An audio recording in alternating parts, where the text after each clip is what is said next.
Estas férias leve o observador no bolso. Na praia, no campo ou entre viagens, acompanhe toda a atualidade sem limites. Assine com 40€ de desconto e habilite-se a ganhar uma estadia de 2 noites num dos hotéis boutique da Small Portuguese Hotels. Este verão, desligue da rotina, não da informação. Assine em observador.pt.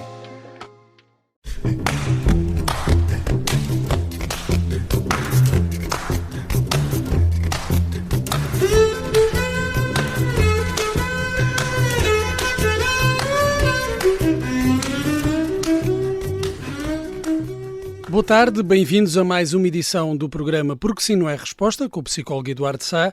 Eu sou o Bruno Vieira Amaral. Hoje falamos da proibição de telemóveis na escola, que vai ser alargada até ao 9º ano, a partir de janeiro. Isto, apesar de algumas escolas, cerca de 52% das escolas, terem já adotado essa medida, essa proibição, alargando a proibição que até agora vigorava para o segundo ciclo, o 5º e o 6º ano, também para o 7º, 8º e 9º. Boa tarde, Eduardo. Tem surgido, em reação a esta nova medida, opiniões que se manifestam contra a proibição, o alargamento da proibição até ao 9º ano. O que é que o Eduardo, o que é que a sua sensibilidade lhe diz? Olá, Bruno. O Bruno diz-me que é uma medida sensata. E diz-me que é uma medida sensata por uma razão simples, Bruno. Porque, em primeiro lugar, é importante que fique claro que os telemóveis, enfim, não são permitidos ou não devem estar nos recreios, nos bares e nos refeitórios. Ponto. E não estarem nesses sítios não significa que não possa haver um professor ou outro, se assim o entender, que à boleia de um telemóvel solicite que os alunos façam uma pesquisa, ou seja lá o que for. Portanto, não se trata de fundamentalismo nenhum e eu fico sem jeito com alguns argumentos, Bruno. Primeiro porque, mas os adolescentes têm a obrigação de se gerir sozinhos sem haver este tipo de regras. Mas, meu Deus, os pais e os professores dos adolescentes são assim tão capacitados para se gerir sozinhos, para darem esse exemplo magnífico de como é facílimo de gerirem-se. Não são. Por outro lado, sejamos razoáveis, há uma onda que se criou, dando a entender que não se pode criar uma proibição aqui ou ali, porque isso não é educar. É educar. Ninguém quer que se passe a vida a proibir tudo e mais alguma coisa, mas há proibições que são só sensatas e que, de um ponto de vista simbólico, significam o quê? Significam, quando uma escola leva isto por diante, que está a dizer, olha, nós damos atenção ao que eles sabem, nós queremos que eles tenham bons resultados escolares, já agora estamos aqui também para os educar um bocadinho, e desculpem lá, nós entendemos que com isto eles têm mais oportunidades para conversar, para correr, para jogar, e se calhar estamos a tratar da saúde mental deles mais do que pode parecer. Qual é o drama? Não consigo perceber qual é o drama.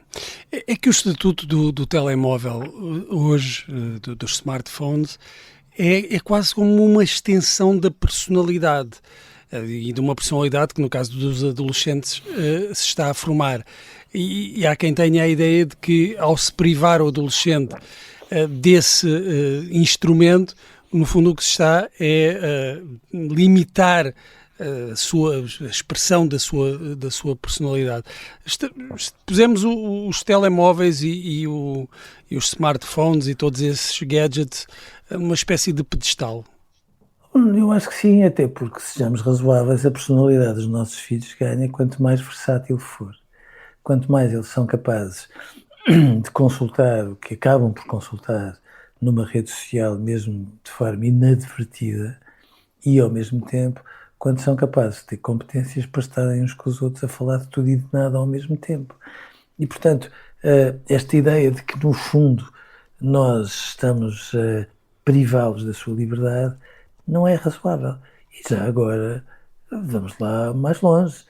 Muitas vezes estas redes sociais que são dadas aos adolescentes muito precocemente, demasiado precocemente, a ponto de uma forma que depois ainda vamos ter que perceber como é que se pode regulamentar, haver Estados a dizer assim, não, vamos lá com calma, porque as redes sociais antes dos 15 aos 16 só lhes fazem mal, mas de facto, quando eles vivem consumidos por influenciadores, quando vivem consumidos por pessoas de índole duvidosa, que acabam por ter uma interferência muito enviesante sobre muitos aspectos da sua personalidade, ouça, por favor, nós, se fechamos os olhos a isso, estamos a dizer assim, tanto me faz que haja pessoas que com isto tudo magoem e prejudiquem o equilíbrio do meu filho, porque ainda assim é ele que tem que fazer essas escolhas, não é ele que tem que fazer essas escolhas, ele tem que fazer essas escolhas e os pais têm que ter opinião sobre as escolhas, senão os pais não são precisos. Valha-me Deus, então deixemos os adolescentes fazer aquilo que muitos fazem. Muitos veem filmes pornográficos aos 13, outros jogam a dinheiro aos 12, outros circulam pelos sites mais radicais aos 10.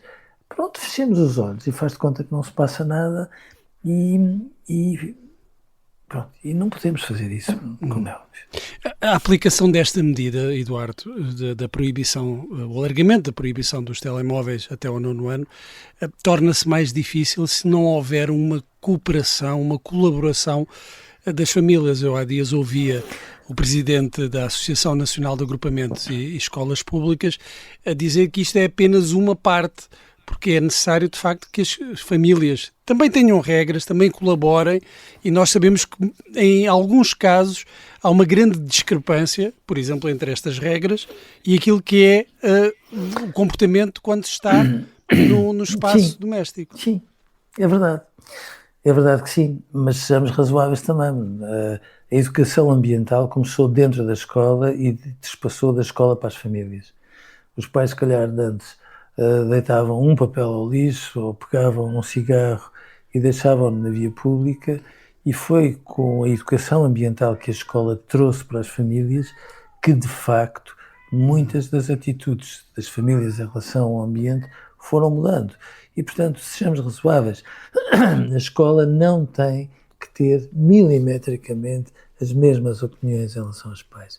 E pode ter opiniões divergentes dentro do que é razoável, quando se trata de as educar para questões cívicas, para as novas tecnologias, por exemplo, ou para outro tipo de assuntos para os quais a escola tem que ser chamada.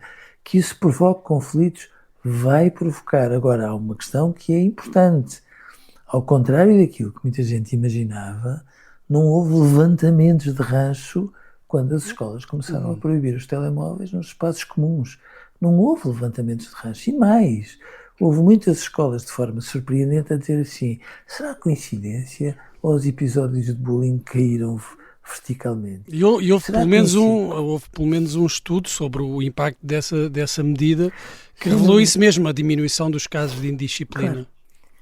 Será coincidência ou de repente os recreios ficaram mais ruidosos e eles passaram a ter que conversar uns com os outros em vez de estarem todos uns ao lado dos outros a comunicar por WhatsApp? E, portanto, criar aqui um equilíbrio entre as novas tecnologias e as necessidades indispensáveis da natureza humana é um desafio muito grande que as escolas têm em mãos. Não é pelo facto dos miúdos terem telefones que ficam mais distraídas, como andam algumas pessoas por aí a dizer.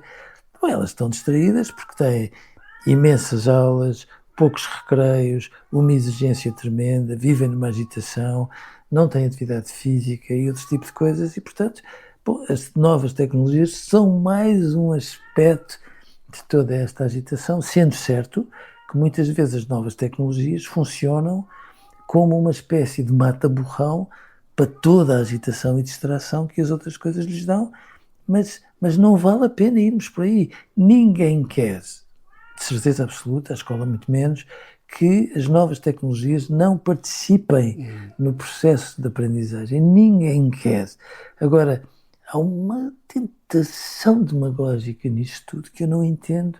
Trata-se só de compatibilizar um admirável mundo novo, que em muitos aspectos é mesmo um admirável mundo novo, Bruno, com um conjunto de necessidades inadiáveis ao crescimento dos nossos filhos, que são inadiáveis e com os quais nós temos que estar numa atenção muito grande e intervir, formando sempre que é necessário. E é preciso encontrar esse equilíbrio e esperemos também que alguns dos comportamentos agora adotados em consequência desta proibição possam ser transplantados depois para o ambiente doméstico, como dizia, como dava o exemplo também da educação ambiental. Eduardo, chegamos ao fim do programa de hoje. Estamos sempre em podcast nas plataformas habituais, no site observador.pt. Pode sempre enviar-nos questões, dúvidas e partilhas através do e-mail eduardosá@observador.pt. Eduardo, um grande abraço. Até amanhã. Até amanhã. Um abraço.